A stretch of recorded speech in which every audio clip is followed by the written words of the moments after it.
greatness is not a coincidence. Let's go! A cowboy proving his worth. Always been doubted, always accepted. Perfect starts, but who's the best in the West? Familiar faces gone. How will they write their chapter? One man goes down, the next man steps up. Got a hell of an opportunity today. The future takes center stage for Showtime in Kansas City. Welcome to Week 3.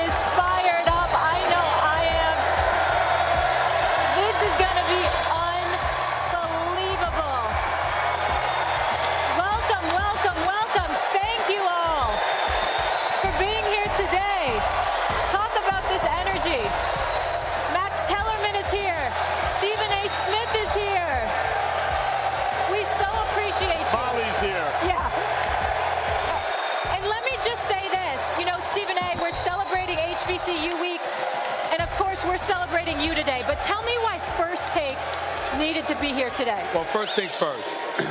Can't thank you both enough. My team, Max Kellerman, Molly Kieran, the whole First Take crew. It's an honor to have y'all here with me. I'm the ambassador for HBCU Week. I'm a graduate of Winston-Salem State University.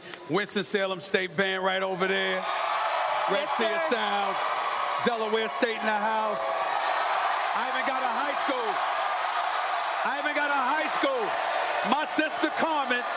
My sister Carmen, who y'all all know and love. My sister Carmen, she's got her students from Roosevelt High School in Long Island. Principal Broderick Spencer, thank you so much. I just can't say enough. Obviously, HBCU Week, you got a lot of folks that come from HBCUs, a lot of folks that want to come to the HBCUs, a lot of folks that may not know about HBCUs. And obviously, we're here to bring attention to HBCUs, particularly to help those, especially from impoverished backgrounds, to let them know they can have an opportunity to go to college and get a higher education as well. You show up, which is a senior in high school, with your transcript, SAT, ACT scores. You can get a scholarship on the spot. You can get enrollment in a college on the spot. That's why all of these people here, they're supporting this cause. And I can't thank everybody enough. I can't wait to get this show started. Thank y'all from the bottom of my heart. Of course. Really appreciate it. Thank you so much. And Stephen A., the ultimate role model. We could have the next Stephen A. Smith in this audience, but you see, we have an empty chair because we have a surprise for you. A Hall of Fame guest will be with us in just a moment, so please stay tuned for that. But let's talk a little football, folks, shall we? Thursday Night Football went down last night, and the Jags pulled off a big one against the Titans. The Jags defense wreaked havoc all night, but Gardner Minshew balled out, becoming the second quarterback in team history to have a touchdown pass in each of his first 3 games. Stephen A., should Jalen Ramsey reconsider his trade request after Minshew taking over last night? Hell no. Tell me how you really feel. He should not. You know, here's the reality of the situation. The Jacksonville Jaguars before last night only won 2 of their last 14 games. This kid Minshew is impressive. There is no doubt about that. But the reason why Jalen Ramsey wants to be gone from the Jacksonville Jaguars is not because of his teammates or lack thereof. It's because of front office and management headed basically by Tom Coughlin. Last time I checked, the more Minshew wins, Tom Coughlin still remains intact. And Jalen Ramsey doesn't want to work for that man. So if you didn't want to work for him Sunday, or rather Wednesday, I apologize because it was Thursday Night Football. Why the hell should you want to work for him Friday? Yeah, right. I always thought that it was a Coughlin-Ramsey issue. That's not going anywhere. He should be gone. But even taking your point, before you started getting texts about what was going on yesterday on the air, maybe if they started winning, winning fixes a lot of stuff. Here's the problem. It's a Thursday night game. The Jags are at home. Road defenses on Thursday nights are garbage. So you won one game where your quarterback looked good, Minshew looked good, but one game against a Thursday night defense on the road is not enough to convince anyone to do anything. I thought maybe winning cures all. Apparently not. On that note, Delaware, are we ready for the greatest point guard of all time? Can we get the Hall of Famer, Magic Johnson, out here right now? Irvin. There he is. Does anybody light up a room better than Magic Johnson and that Cheshire Cat smile?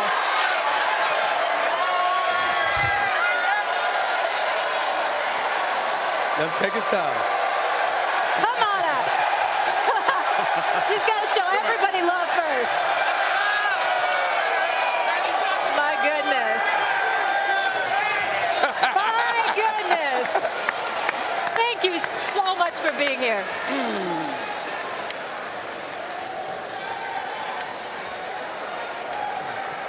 Magic, please tell everyone before we talk some hoops with you, thank you so much for flying all the way here. We know you are such a busy man. Why did you want to be here for HBCU Week? Well, first of all, God is so good when you think about Stephen A. going to a historical black college, then being the superstar and celebrity that he is, to come back home and say, hey, I'm going to be the ambassador for historical black colleges. Only God could have his hand on Stephen A. and all these tremendous students here.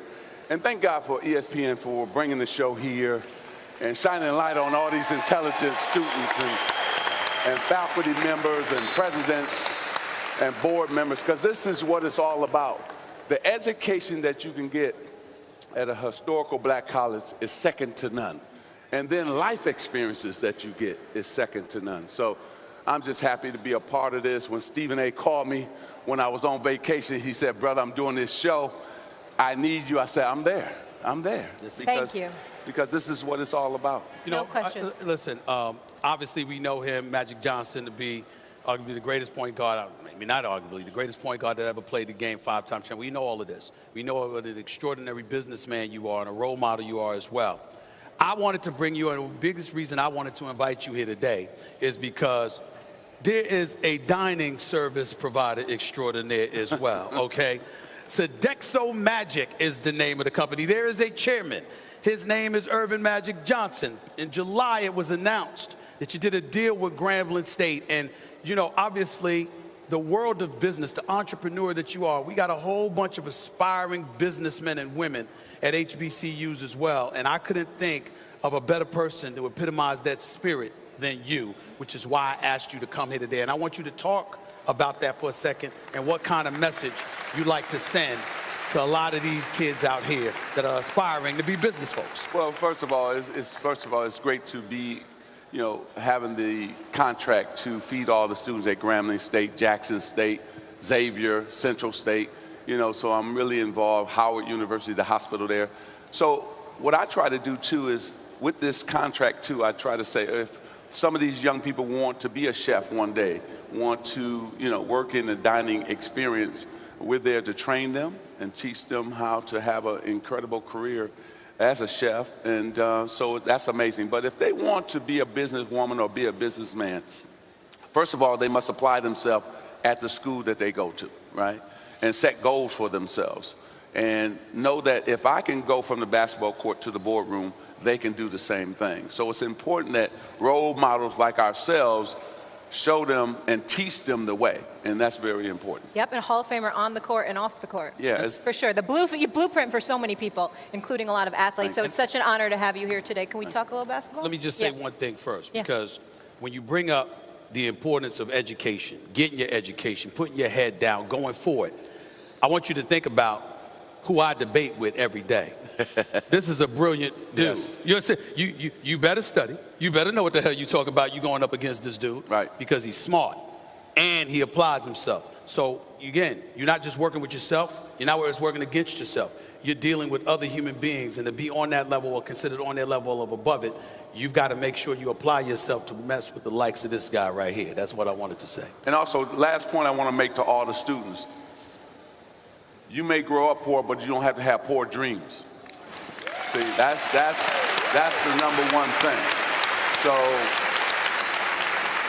I grew up poor, but I didn't have poor dreams. So I was dreaming that I was going to be a businessman one day, and I applied myself, and I worked my butt off to get there, and here I am. And by the way, just because it's always occurred to me about the two of you, what I've read about you and your father on his garbage route, and what he told you when you said the garbage was frozen on the stoop, can't get it. He said that's got nothing to do with anything. Go get the garbage, right? That's right. And And I don't want to, Stephen A's mother passed not that long ago, one of the most incredible women I've ever heard of. If you heard how many jobs she held down, how many kids she raised, including working with them if they needed extra attention, just amazing. So obviously, as usual, it starts with a concerned parent. Mm-hmm. And I was the first to go to college in my family out of 6 sisters and 3 brothers. So I paved the way for my brothers and sisters to go to college, so that's what it's about. And you continue to pave the way, you continue to pay it forward, and nobody in this crowd is here by accident. So everybody's already taking a step in the right direction.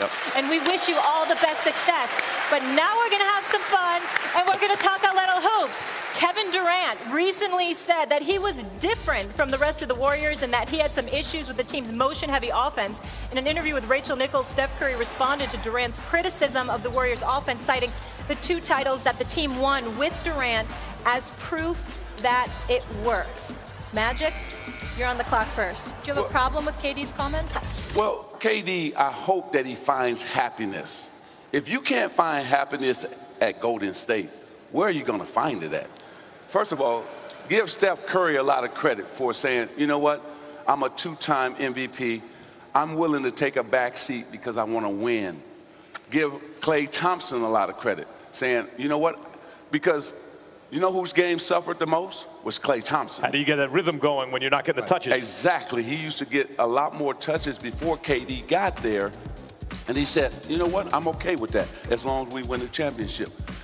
Draymond Green, even he had to take a back seat. So, Kevin, if you won back-to-back titles, you MVP of the finals as well, where are you going to find happiness at? I just want him to find happiness because when I look at Michael Jordan, I look at Kobe Bryant, this brother, Kevin Durant, is one of the greatest scorers we've ever seen in NBA history. Absolutely. NBA history. So I just want him to be happy, but I don't know where he's going to find it at if he can't find it at Golden State. Right. I want to know about your happiness. And this is what I mean by that. Even though you ain't president of basketball operations for the Lakers anymore because you walked away, as far as I'm concerned, 2 months before you should have walked away. Get Kawhi and then leave. But that's a different story for another. You already got LeBron and AD. You had AD before you got this. That's on you too. But here's the deal. The Lakers, to me, are the favorites. Mm-hmm. The Clippers cannot be ignored. That's right. Especially once Paul George comes back. Right. I can't ignore Portland. I can't ignore Houston with Westbrook. And Denver. And by the way, Denver. Utah, for that matter. Hold on, by the way, Denver, Utah, all that stuff. But here's the thing. The Golden State Warriors, without Kevin Durant, but still with Steph, if Klay comes back, with D'Angelo Russell, and this is a shooter's game, you can't be the bad boy Pistons or the Knicks with Riles. They ain't playing that anymore. Right. So the game is softer. I'm just thinking Magic Johnson. Do you have a favorite? Do you have somebody that is a bona fide favorite in your mind in the Western Conference? I don't think you can say one team is a clear-cut favorite, but I can say the Lakers are the team that I feel will come out the West. But at the same time, I would not want to play Golden State in the first round. Okay. No, nobody. They got I want to to ask lose. you something about what you said about KD's happiness. It occurred to me as you were saying that, when I think of superstar basketball players who seemed happy, I think of you. I think of LeBron James. You mentioned Michael Jordan. Michael Jordan doesn't seem happy to me. Larry Bird didn't seem happy to me. The scorers always seem bitter, angry. Like they still got Michael Jordan killing guys in his Hall of Fame introductory speech. I mean, there's something about scorers where KD in that way, because he was criticized for not having that Kobe Bryant Mamba mentality either. But in that way, Magic, even Kareem, maybe the scorers just, they're not happy like the passers. Well, one thing about Kevin Durant, he's the nicest guy. His mother is outstanding. Yes, she is. They do a lot of great work in the community. And I think he's just searching, and he wants his own team, right? Because Golden State was never going to be Kevin Durant's team. That was Steph Curry's team. And so now in Brooklyn, once he gets healthy, with Kyrie, maybe this will be his team. And also, too, he went into a team that already was tailor-made to win a championship. Got no credit. So he didn't get the credit for it. So now he's looking to say, hey, I'm going to actually get the credit if I bring a championship to Brooklyn. Fair enough. Well, we won't get to see him with his own team maybe for a whole nother year, obviously dealing with the injury, but it should be something special seeing KD and Kyrie together. We are just getting started here on First Take from Wilmington, Delaware. It is HBCU week. Magic Johnson, kind enough to be with us for the entire hour. We've got some football to talk, including who will have a bigger impact this weekend, Lamar Jackson or Patrick Mahomes. It's the young guns, plus the best teams in the East and the West this season for the NBA. And can we please hear Winston-Salem State's band?